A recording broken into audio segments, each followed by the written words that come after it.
Hi there and welcome to Global Goals. In this video we'll be previewing Group C of this year's World Cup. The Group C's powerhouses Argentina take on ever-present Mexico, with Poland, the group's sole European representation, and Saudi Arabia making the rest of the group. The prevailing narrative, it has to be said, will be that of Lionel Messi, as it often is. Following reports that it'll be his last major tournament, the scrutiny on him will be stronger than ever before. But there's plenty of to unpack from the group elsewhere too. Joining me today to preview this group are experts Reese and Mohammed. Firstly, I'll take you to Mohammed to discuss Argentina and their prospects for this year's tournament. So the biggest story of the World Cup must be that Messi has confirmed this will be his last tournament with Argentina.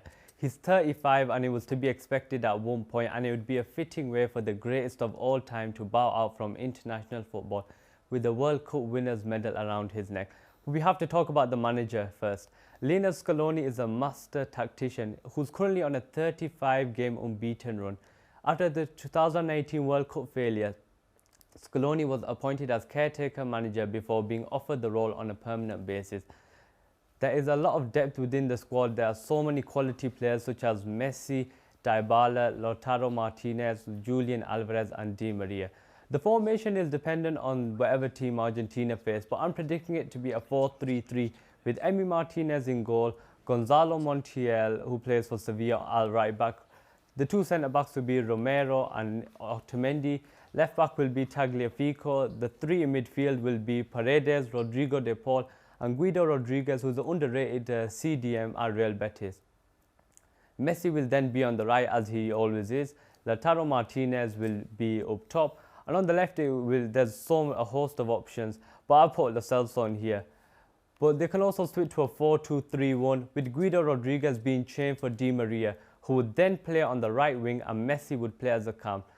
And Argentina are dubbed as favourites. It's no surprise at all, considering they're 2021 Copa America champions and they are ranked third in the FIFA rankings. But before that, we have to put Dybala's World Cup is in jeopardy at the minute. The forward has a muscle injury and it is dependent on his recovery, but there's so many players who can take his position. There's Julian Alvarez, Joaquin Correa and Papu Gomez. Now back over to you, Awais. Cheers, Mohammed. And that's just a brief snippet of the massive amount of attacking talent that Argentina have. It just goes to show, we could wax lyrical about them all day and it wouldn't really do it justice. Reece, obviously Mohammed's really bigged them up there. What would you say could be their potential Achilles heel this year, for all the talent they have? Can you see them, potentially falling short, and why would that be? Well, obviously you got to think Argentina have this great team. I've got a good base structure. I've got some good youngsters to come in. People like Julian Alvarez, people like Montiel as well, which provide a good squad depth. But the issue is they don't have enough key players confirmed to these other teams such as France and Brazil, who have all these big players like Neymar and Mbappe. So I just don't know if I can see them getting all the way to the finals this year. Yeah, and just quickly a prediction from you on where they'll get to? Semi-finals minimum, I think. Oh, that's promising. I'm sure Argentina will be happy with that. On next to the team that could arguably push Argentina for this group, we're going to be looking at a team with yet another high-profile star in Poland. Mohammed, take it away on the Poles. So Poland do look to be a good force. With this being their 8th ever World Cup, the main man for them should be Barcelona forward Robert Lewandowski, but he still hasn't scored a goal in a World Cup match. However, with 76 goals in 134 games for his country, the team will be hoping he recreates Lato's form in '82. Another memorable name on the Polish maps would be Matty Cash, who has recently changed his playing nationality to Poland. With a keen eye in front of goal and the ability to whip in dangerous crosses, he's going to be vital for the defence. Not to forget the fine recent form of Zelensky, who has been amazing for his club Napoli, who are top of the UCL group containing Liverpool. A couple of other names to be mentioned would be Szymanski and Karlowski, who could be looking to secure a bigger move from their respective clubs. However, there are so many veteran players such as Szczesny, Gilk, who should also provide a good foundation for the squad. Awais, do you think Lewandowski will finally score in a World Cup game? Yeah, I mean, it's a really weird quirk, this, isn't it? Is a player who's been there, done all that has to be done, apart from, in the club level, but he hasn't managed to score at international tournament. I think it is just a quirk, and you have to think that it will, you know, he will finally break that duck and get a goal in this year's tournament.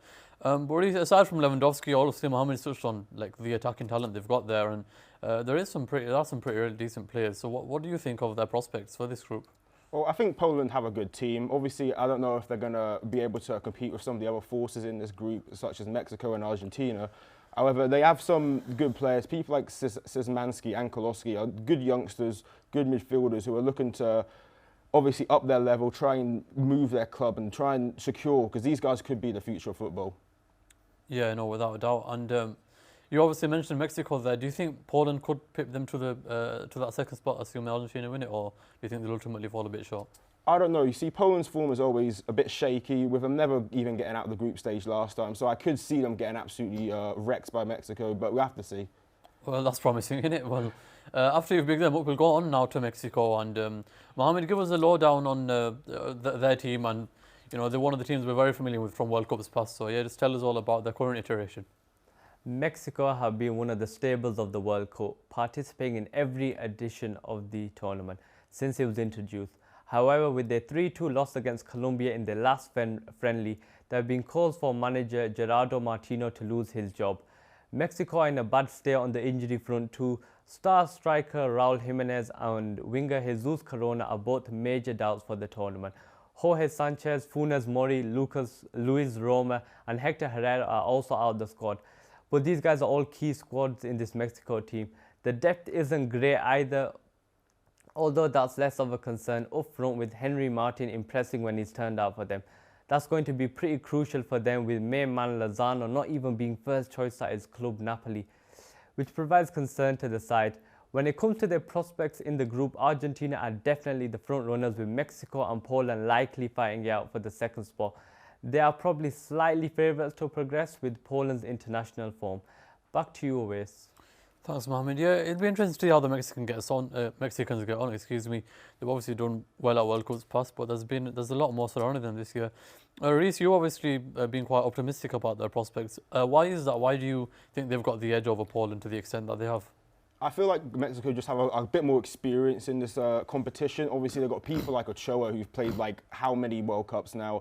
They also have Hervin Lozano, which I know he's not starting at the moment, day on, day out for Napoli, but he's a great player, great on the right wing, can whip in some dangerous crosses. And I think they just have a better squad base than some of these other teams.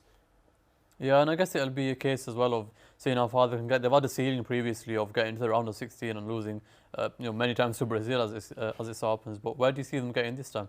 I don't think they can get past the round of 16. Maybe they could get to the quarterfinals, but I don't see them getting too far in this World Cup, to be honest. Yeah, no, I think that's fair enough, to be honest. And we'll go now to the final team in this group. It's fair to say won't be competing as we think for the top spots, but you never know, strange things happen. So, Mohamed, take away on Saudis. There's more hope surrounding Saudi Arabia this year around than in Russia 4 years ago, where they finished third and won only one game.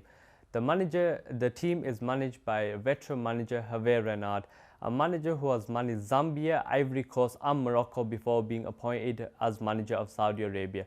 Speaking to their fans, they're hoping the team can show some resilience and fight to hang on in the big games.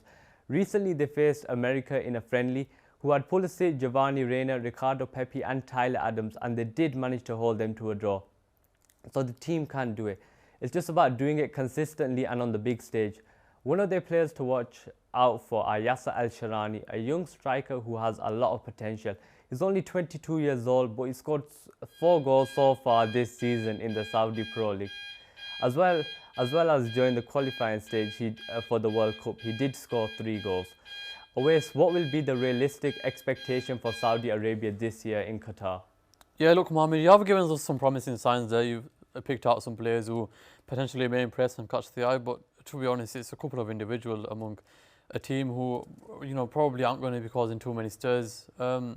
We saw how they fared to 2018, and I can't really see them doing a lot better than they did. But Reece, I know you're a bit of our resident expert on Saudi, so could you give them a bit more optimism than I'm doing? Well, I mean, obviously Saudi Arabia own a lot of the clubs in football. They also have managed to get into a lot of these World Cup events. In 1994, they did come through with Al Jabeer and Al Wayn, come into the quarterfinals and beating Belgium during this process. So they do have some quality in the squad. It's the fact that most of these players do play in the Saudi League and they have not progressed into other leagues, meaning that their experience is a bit, you know, leveled compared to some of these other groups. So hopefully we can see him get through, but I don't know. I'm very optimistic, but we'll have to see. Yeah, fair enough. You're giving them more close opportunities than I'm doing, so I tip my hat to you there. But unfortunately, that's all we've got time for from us for this group. So stay tuned for the next one. But for now, it's thank you and goodbye.